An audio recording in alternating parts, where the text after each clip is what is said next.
Enterré a mi madre hace un año, pero anoche vino a verme en sueños y sus ojos tenían ese brillo que yo creía olvidado. La casa todavía huele a ella.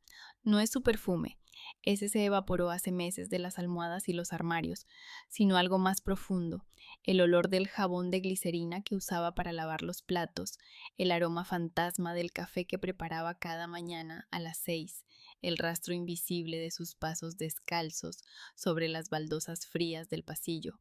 Papá dice que son imaginaciones mías, pero yo sé que no. Los muertos dejan huellas que no se borran con el tiempo. Me llamo Lucía Morales, tengo 32 años y hace exactamente un año que perdí a la única persona que realmente me entendía. Mamá murió de un infarto fulminante una tarde de martes mientras regaba las begonias del patio. No hubo despedida, no hubo palabras finales, no hubo esa escena melodramática que uno ve en las películas donde la moribunda susurra sus últimas verdades, solo un grito ahogado, un golpe sordo contra las macetas y el silencio brutal de la ausencia. Durante los primeros meses viví en un estado de shock funcional. Seguía yendo a trabajar en la papelería del centro. Seguía preparando la cena para papá y mis dos hermanos menores.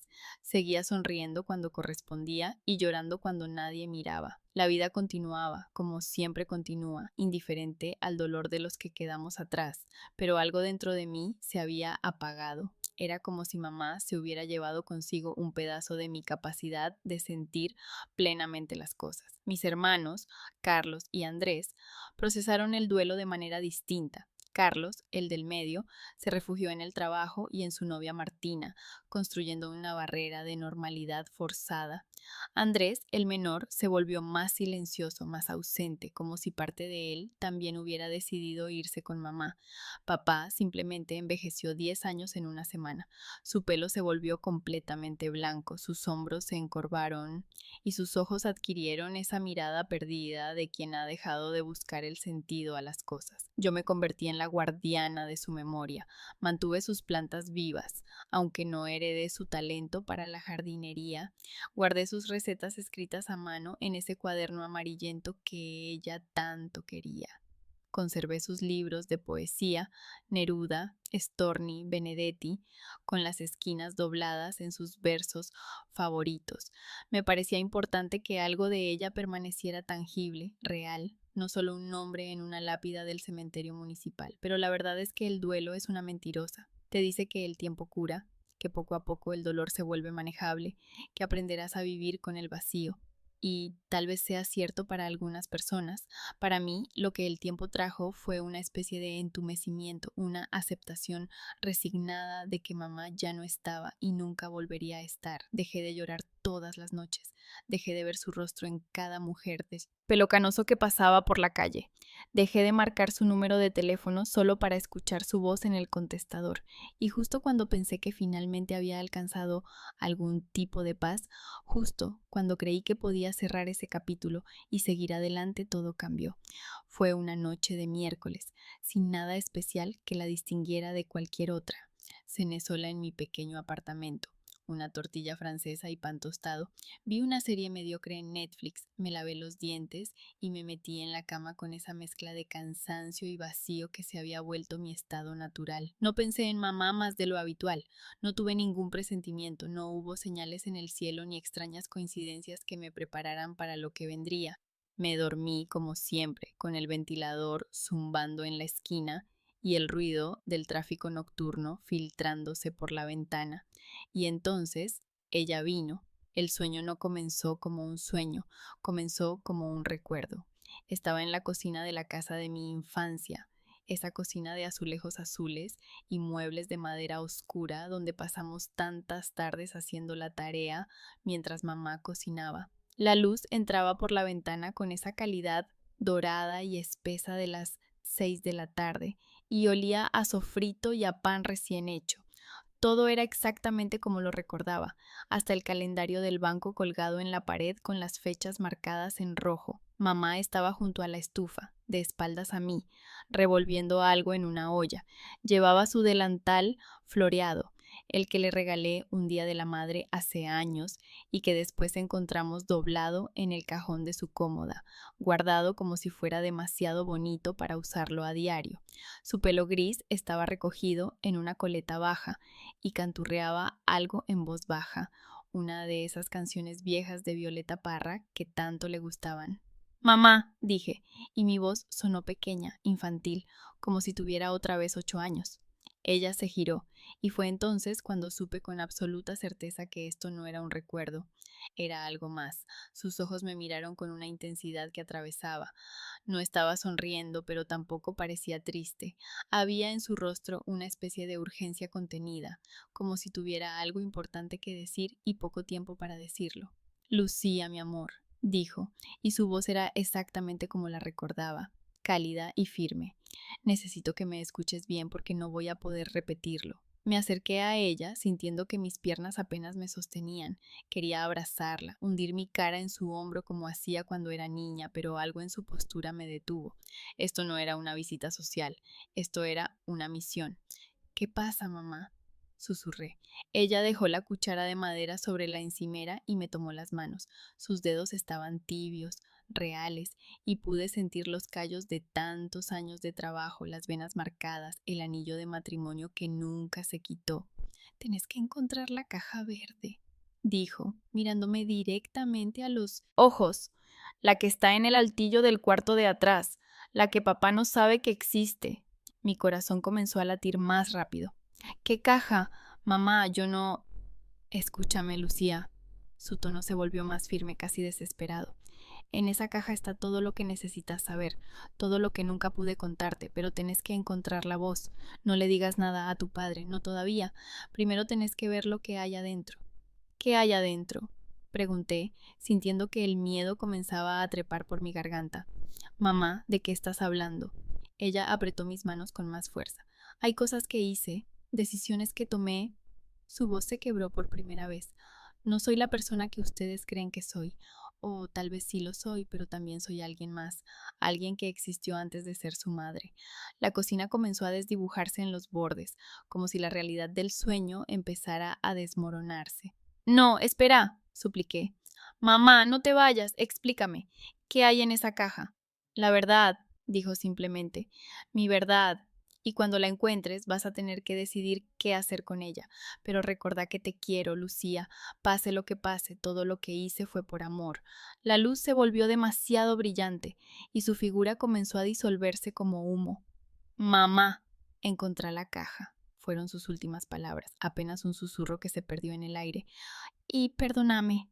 Desperté de golpe, sentada en la cama, con el corazón golpeando contra mis costillas como un animal enjaulado. Mi apartamento estaba oscuro y silencioso, y por un momento no supe dónde estaba. Mis manos todavía podían sentir el fantasma de su tacto, el calor de sus dedos entrelazados con los míos. Miré el reloj. Las 3:20 de la madrugada. Encendí la lámpara de la mesita de noche con dedos temblorosos. El sueño se sentía demasiado real para ser solo un sueño, demasiado específico, demasiado urgente. Una caja verde en el altillo del cuarto de atrás, que papá no sabe que existe. Me levanté, caminé hasta la cocina y me serví un vaso de agua fría. Mis manos temblaban tanto que derramé la mitad en el fregadero. Bebí el agua de un trago, tratando de ordenar mis pensamientos. Era solo un sueño, el cerebro procesando el duelo, creando narrativas donde no las había. Eso es lo que diría un psicólogo, ¿verdad? Los muertos no vienen a dejarnos mensajes crípticos en sueños. Los muertos no nos mandan a buscar cajas secretas llenas de verdades ocultas. Pero entonces, ¿por qué sentía esta certeza absoluta en el centro de mi pecho? Porque cada célula de mi cuerpo me gritaba que esto era real, que mamá había encontrado alguna forma de atravesar el velo entre la vida y la muerte para decirme algo que no podía esperar. Volví a la cama, pero no pude dormir. Me quedé mirando el techo, viendo las sombras que proyectaba la luz de la calle, repasando cada palabra del sueño una y otra vez. No, soy la persona que ustedes creen que soy. ¿Qué significaba eso? ¿Qué secretos podía tener mi madre, una mujer que dedicó toda su vida a cuidar de su familia, que nunca salió del barrio, que vivió una vida simple y predecible? Cuando el sol comenzó a filtrarse por las cortinas, yo ya había tomado una decisión. Iba a encontrar esa caja. El viernes por la tarde, después del trabajo, conduje hasta la casa de papá con una excusa preparada. Le dije que necesitaba buscar algunos libros viejos que creía haber dejado en mi antiguo cuarto. Él apenas levantó la vista del televisor, donde miraba a un partido de fútbol con la misma expresión ausente que había adoptado desde la muerte de mamá. Anda nomás, mija, murmuró. Sabes dónde está todo. La casa se sentía diferente ahora que mamá no estaba.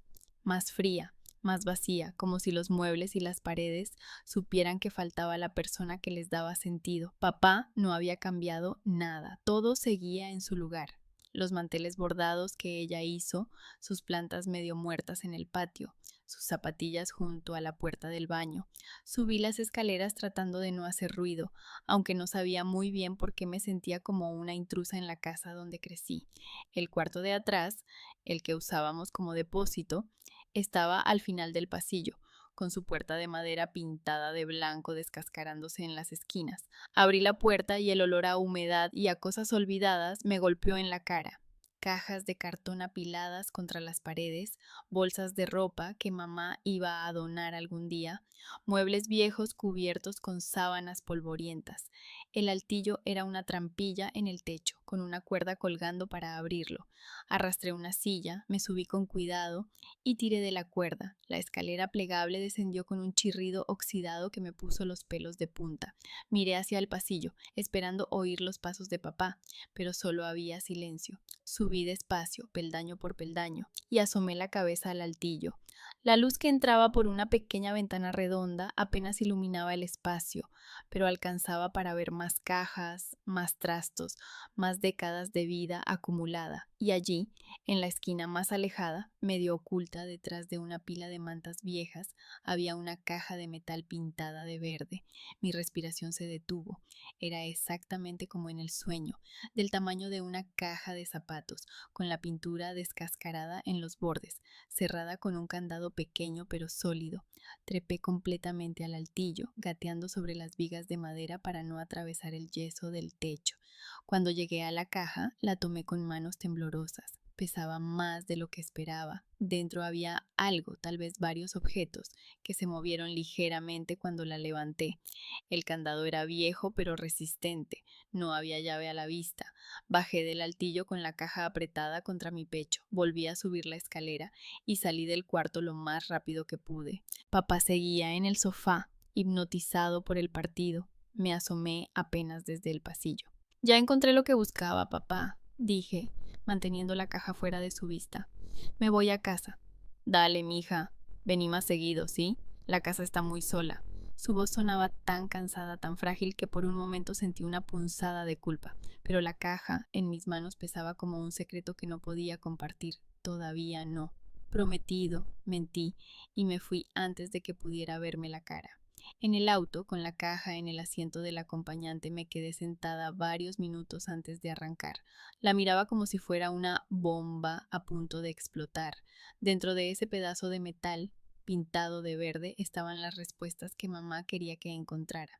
Pero también estaba el peligro de conocer algo que tal vez era mejor dejar enterrado. Todo lo que hice fue por amor, había dicho en el sueño.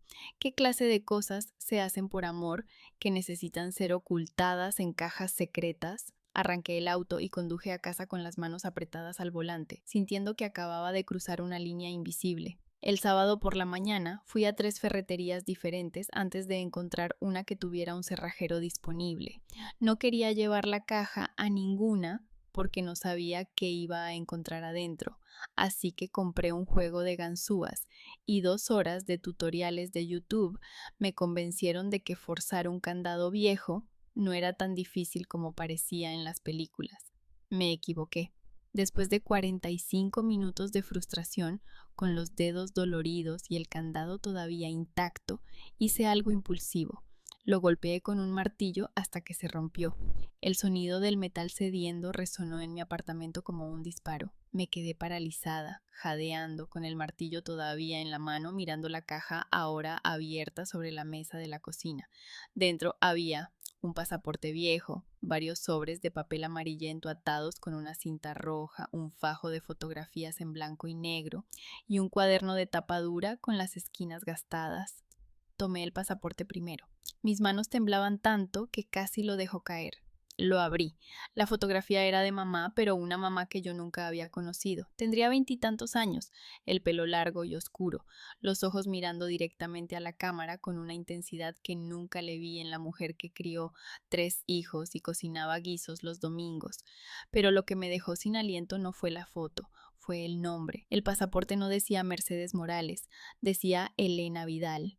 Leí el nombre 3 veces, 4 veces, esperando que las letras se reorganizaran y formaran el nombre correcto, pero no lo hicieron. Elena Vidal. ¿Quién demonios era Elena Vidal? Dejé el pasaporte sobre la mesa como si quemara y tomé las fotografías. Eran viejas, de los años 70 u 80 a juzgar por la ropa y la calidad de la imagen. En algunas aparecía mamá, o Elena, o quien fuera, con otras personas jóvenes, todos sonriendo, abrazados, con pancartas y banderas que no reconocí de inmediato. En otras estaba sola, sentada en cafés, caminando por calles que no parecían de nuestra ciudad. Una fotografía en particular me llamó la atención. Mamá, muy joven, con el pelo suelto hasta la cintura, parada frente a una pared llena de grafitis. Llevaba un jean y una remera con un puño alzado impreso. Al fondo se veía un grupo de personas marchando, pero la imagen estaba desenfocada. Al reverso de la foto, con la letra de mamá, inconfundible, con esas S largas y esas R redondas, había una fecha, 15 de marzo 1976. Nunca olvidar. 1976, el año del golpe militar en Argentina. Mi mente comenzó a conectar puntos que no quería conectar. Abrí los sobres con dedos torpes. Dentro había cartas, escritas en esa misma letra familiar, pero con un tono que nunca le escuché a mamá. Cartas firmadas como Elena. Cartas donde hablaba de la lucha, la resistencia, los compañeros. Cartas dirigidas a alguien llamado Mateo, que claramente no era mi padre. Mi querido Mateo, cada día que pasa sin vos se siente como una eternidad, pero sabemos que lo que estamos haciendo es más grande que nosotros. Los compañeros necesitan que sigamos fuertes. Elena. Mateo, las cosas se están poniendo difíciles. Hay rumores de que nos están buscando. Pablo dice que deberíamos escondernos por un tiempo, pero vos sabés que yo no soy de las que huyen. Elena. Amor mío, si estás leyendo esto significa que algo salió mal. Quiero que sepas que no me arrepiento de nada. Luchamos por algo en lo que creíamos, y si el precio es alto, al menos lo pagamos juntos. Te amo, Elena. Cerré los ojos, sintiendo que el suelo se movía bajo mis pies. Mi madre había sido otra persona, había tenido otra vida, otro nombre, tal vez otro amor, y nunca nos dijo nada. Abrí el cuaderno con manos que ya no me pertenecían. Las primeras páginas estaban llenas de fechas, nombres, direcciones, un registro meticuloso de algo. Las siguientes páginas contenían lo que parecía ser el comienzo de unas memorias. Mi nombre es Elena Vidal. Nací en Buenos Aires el 3 de abril de 1974. Cuando tenía 22 años me uní al movimiento estudiantil. Creíamos que podíamos cambiar el mundo. Algunos de nosotros lo pagamos muy caro. Seguí leyendo y con cada palabra sentía que conocía menos a la mujer que me dio la vida. Elena Vidal había sido activista política, había participado en marchas, había distribuido panfletos, había ayudado a ocultar a personas perseguidas por el régimen militar, y cuando las cosas se pusieron demasiado peligrosas, cuando varios de sus compañeros desaparecieron, había huido, había dejado atrás su vida, su identidad, su pasado, y se había convertido en Mercedes Morales. Los siguientes 3 días fueron un vértigo de información fragmentada y revelaciones que me dejaban sin aire.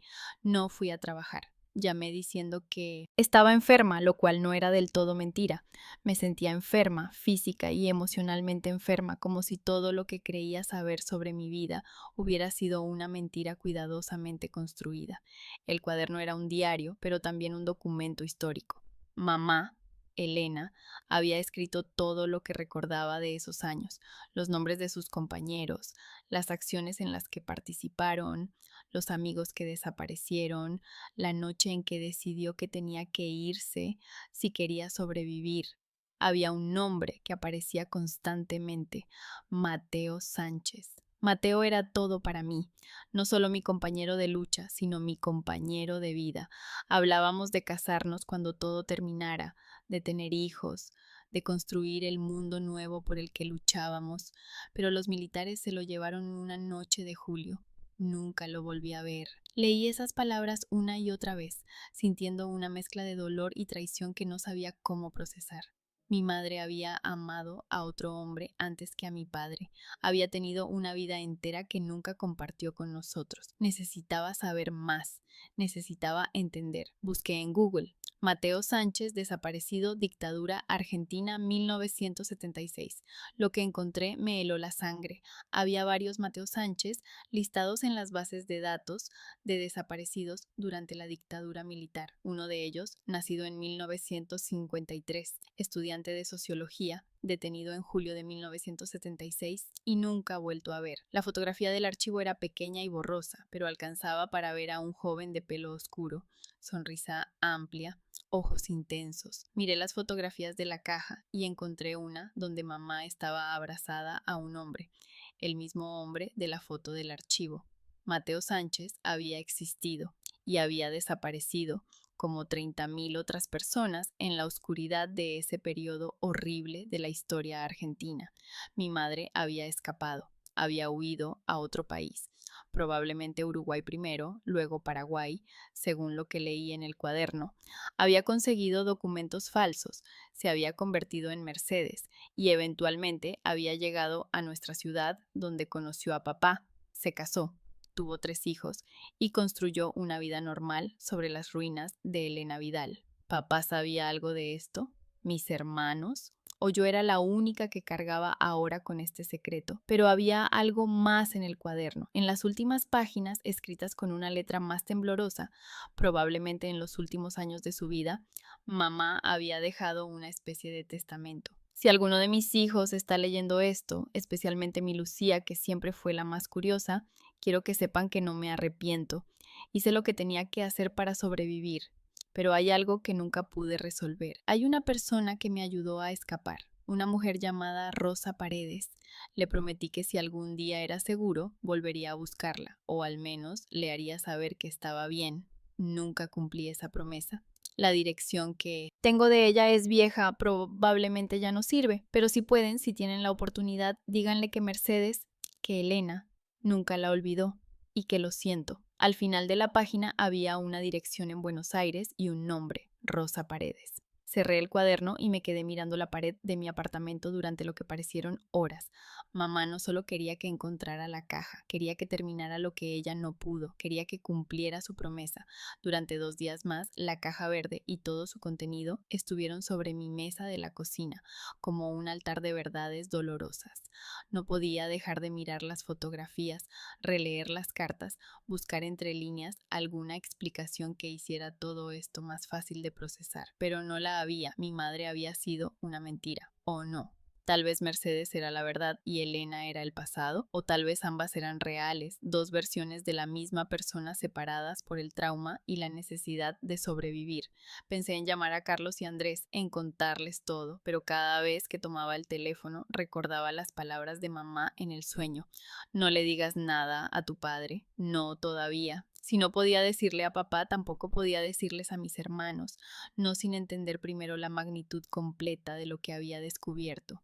El miércoles por la noche, mientras bebía mi tercer café y miraba por 100ª vez la dirección de Rosa Paredes, tomé una decisión que probablemente era una locura. Iba a ir a Buenos Aires, iba a buscar a Rosa Paredes, iba a cumplir la promesa que mamá no pudo cumplir. Al día siguiente compré un pasaje de avión, le dije a papá que me tomaba unos días de vacaciones, le dije a mi jefe en la papelería que tenía una emergencia familiar. técnicamente no era mentira. El viernes por la tarde estaba en el aeropuerto con una mochila pequeña y la caja verde envuelta en una sudadera dentro de mi equipaje de mano. No sabía qué iba a encontrar en Buenos Aires, no sabía si Rosa Paredes todavía vivía o si vivirla recordaría a Elena después de tantos años, pero tenía que intentarlo. Cuando el avión despegó y vi mi ciudad hacerse pequeña bajo las nubes, sentí por primera vez en un año algo parecido a un propósito.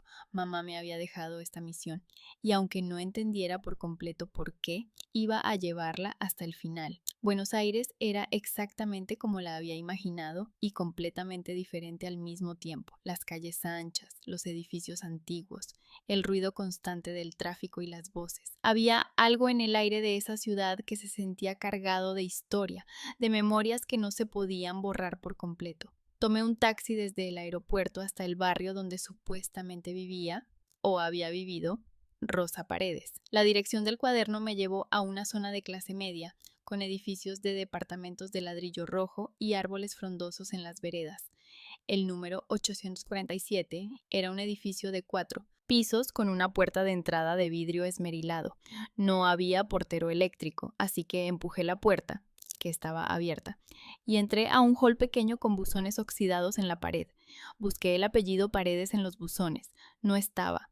Mi corazón se hundió. Por supuesto que no estaba. Habían pasado casi 50 años. ¿Qué esperaba? ¿Que Rosa Paredes hubiera vivido en el mismo lugar toda su vida esperando que alguien viniera a buscarla? Estaba a punto de irme cuando escuché una voz detrás de mí. ¿Buscas a alguien, querida? Me di vuelta. Una mujer mayor, de pelo blanco y ojos agudos, me miraba desde la puerta de uno de los departamentos de la planta baja. Sí, busco a una persona que tal vez vivió aquí hace mucho tiempo. Rosa Paredes. La mujer me estudió con atención como si estuviera tratando de decidir si podía confiar en mí. ¿Y vos quién sos? Mi nombre es Lucía, soy... Dudé, sin saber cómo explicar. Soy la hija de una amiga de Rosa, de hace muchos años. La mujer abrió más la puerta de su departamento. Entra, no hablemos en el pasillo. Su departamento era pequeño pero acogedor, lleno de plantas y fotografías en marcos antiguos.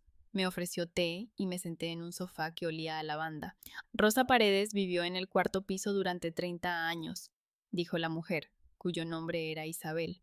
Se mudó hace 5 años a una residencia para ancianos. Su salud no era buena. ¿Está viva? Pregunté, sintiendo que el corazón se me aceleraba. Sí, está viva y lúcida la última vez que la visité, pero está muy mayor. Tiene 92 años. 92 años. Rosa había sido joven cuando ayudó a mamá a escapar. Ahora era una anciana al final de su vida. Necesito verla, dije.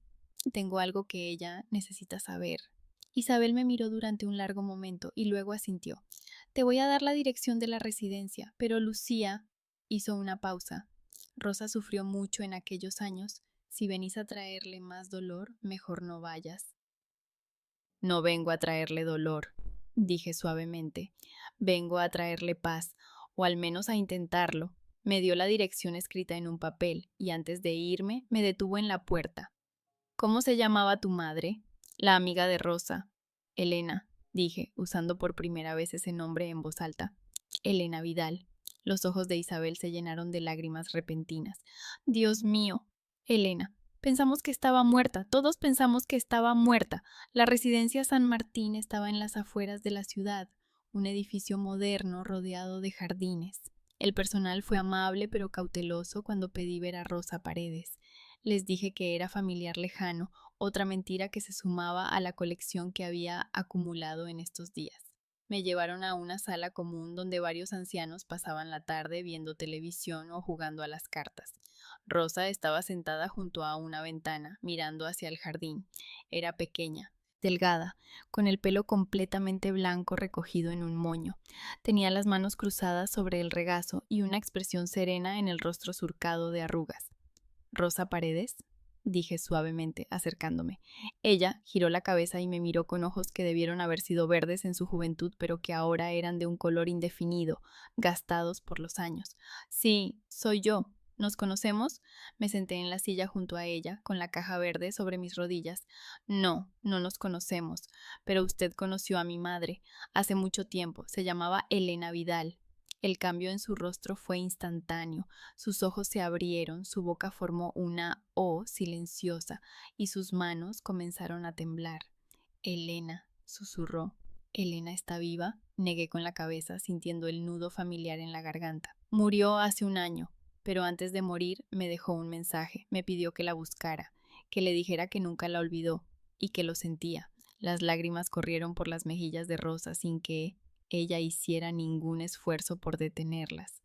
Todos estos años, dijo con voz quebrada, todos estos años pensé que los militares la habían encontrado, que había terminado como tantos otros, desaparecida. Se escapó, dije, con su ayuda, y construyó una nueva vida. Se casó, tuvo 3 hijos, vivió. Rosa cerró los ojos y respiró profundo, como si estuviera absorbiendo esa información célula por célula. Dios mío, se salvó. Elena se salvó. Le conté la historia de mamá, o al menos la versión que había logrado reconstruir de las piezas fragmentadas del cuaderno y las cartas. Le hablé de Mercedes Morales, de nuestra familia, de la vida que mamá había vivido después de dejar atrás a Elena Vidal.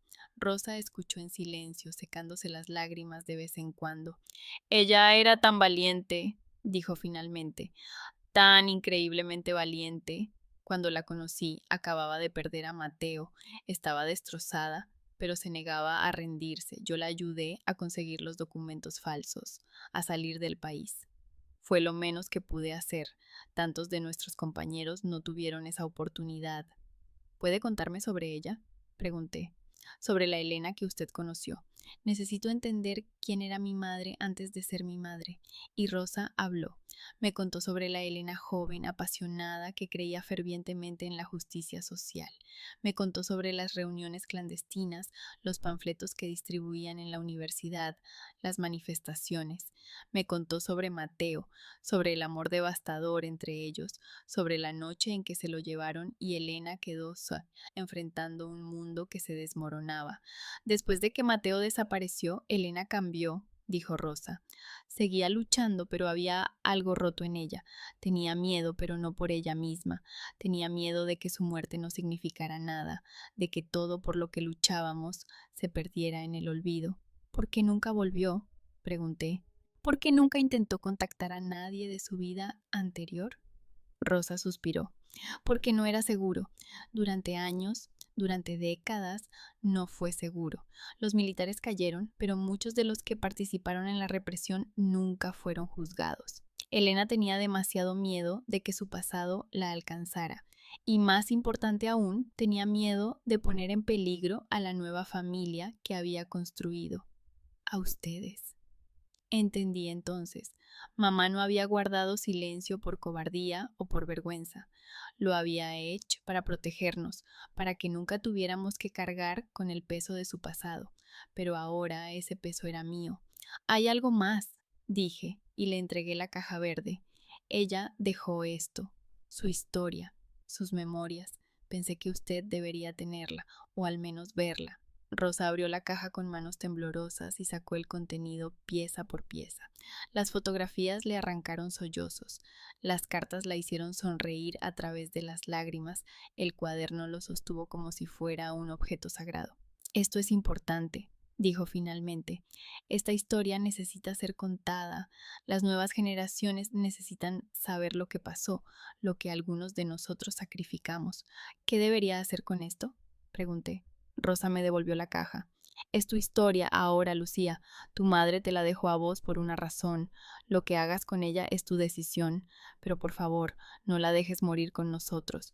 Volví a mi ciudad 3 días después con más preguntas respondidas, pero también con nuevas preguntas que probablemente nunca tendrían respuesta. En el vuelo de regreso, con la caja verde sobre mi regazo, tomé una decisión. Fui directo desde el aeropuerto a la casa de papá. Era domingo por la tarde, y tanto Carlos como Andrés estaban allí para la comida familiar semanal que habíamos mantenido incluso después de la muerte de mamá. Cuando entré con la caja en las manos, todos dejaron de hablar. Necesito contarles algo, dije, sobre mamá, sobre quién era realmente. La siguiente hora fue una de las más difíciles de mi vida. Les mostré todo. El pasaporte, las fotografías, las cartas, el cuaderno. Les conté sobre Elena Vidal, sobre Mateo Sánchez, sobre la dictadura y la huida y la vida que mamá dejó atrás para convertirse en Mercedes. Papá no dijo nada durante mucho tiempo. Solo miraba las fotografías con una expresión que no pude descifrar.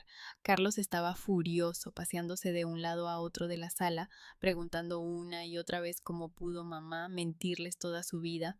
Andrés lloraba en silencio en el sofá. ¿Lo sabías?, le pregunté finalmente a papá. Él levantó la vista del pasaporte de Elena Vidal y me miró con ojos cansados. Sabía que tenía un pasado, dijo lentamente. Sabía que había cosas que no quería hablar. Cuando la conocí me dijo que su familia había muerto, que no tenía a nadie más. Yo no pregunté, no quise presionar. La amaba tal como era. ¿Sabías que tenía otro nombre? No, pero sospechaba que no me estaba contando toda la verdad. Hizo una pausa. La verdad es que todos tenemos secretos, Lucía. Tu madre solo tenía secretos más grandes que la mayoría.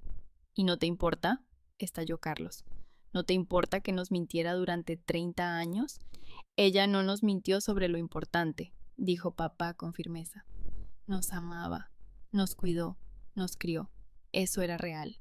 El resto era suyo. Tenía derecho a guardárselo, pero yo sabía que no era tan simple. Los secretos tienen peso, y el peso de este secreto en particular había sido demasiado para que mamá lo cargara sola. Por eso vino a mí en el sueño, por eso me pidió que encontrara la caja. Hay algo más, dije. Rosa Paredes, la mujer que ayudó a mamá a escapar, dice que esta historia necesita ser contada, que no debemos dejar que muera con ellos. ¿Qué estás sugiriendo?, preguntó Andrés limpiándose los ojos. Creo que deberíamos donar el cuaderno y las fotografías a algún archivo histórico, al Museo de la Memoria en Buenos Aires, tal vez, para que la historia de Elena Vidal y de todos los que lucharon y sufrieron durante la dictadura no se pierda. Carlos empezó a protestar, pero papá lo detuvo con un gesto. Lucía tiene razón, dijo. Si algo aprendí en estos 50 años con tu madre es que ella siempre hizo lo correcto, incluso cuando era difícil. Esto es lo correcto. 2 meses después, el cuaderno de Elena Vidal y parte de su correspondencia fueron oficialmente incorporados al archivo del Museo de la Memoria de Buenos Aires. El resto, las fotografías personales, el pasaporte, algunas cartas, las guardamos en familia, divididas entre los 3 hermanos. Papá empezó a hablar más sobre mamá, no sobre Elena, sino sobre Mercedes, la mujer que conoció, que amó, que construyó una familia con él. Descubrimos que su silencio sobre el pasado era su forma de procesar lo que ella había guardado en secreto. Ahora que todo estaba en la luz, él podía recordarla completamente. Carlos tardó más en perdonarla, pero eventualmente entendió que mamá había hecho lo único que podía hacer para sobrevivir. Andrés escribió un ensayo para su clase de historia sobre los desaparecidos de la dictadura argentina, dedicado a Mateo Sánchez y a todos los que nunca volvieron. Yo visité la tumba de mamá un domingo por la tarde, 3 meses después de aquel primer sueño que cambió todo. Llevé flores frescas, rosas rojas, sus favoritas, y me senté en el pasto junto a la lápida. Encontré la caja, mamá, dije en voz baja. Encontré a Rosa. Cumplí tu promesa. El viento movió las hojas de los árboles del cementerio y por un momento, solo por un momento, me pareció escuchar su voz susurrando gracias. Esa noche dormí profundamente por primera vez en meses. Y soñé. No era el mismo sueño de antes. Esta vez mamá, o Elena, porque ahora entendía que eran la misma persona.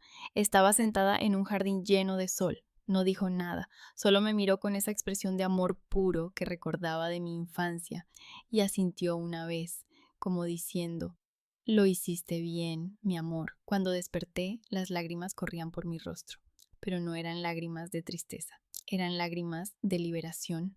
Mamá había cargado con su pasado sola durante décadas, escondiéndolo en cajas verdes y silencios cuidadosos. Pero ahora su historia vivía afuera, en el mundo, donde podía ser recordada y honrada. Y yo, sin saberlo, me había convertido en la guardiana no solo de su memoria, sino de su legado. A veces todavía me pregunto qué habría pasado si no hubiera tenido ese sueño, si la caja verde se habría quedado en el altillo para siempre, olvidada y cubierta de polvo, si la historia de Elena Vidal se habría perdido junto con las historias de tantos otros que desaparecieron en la oscuridad, pero mamá encontró la forma de asegurarse de que eso no pasara. porque los muertos, descubrí, tienen sus maneras de hablar, y los vivos, si prestamos atención, podemos escuchar.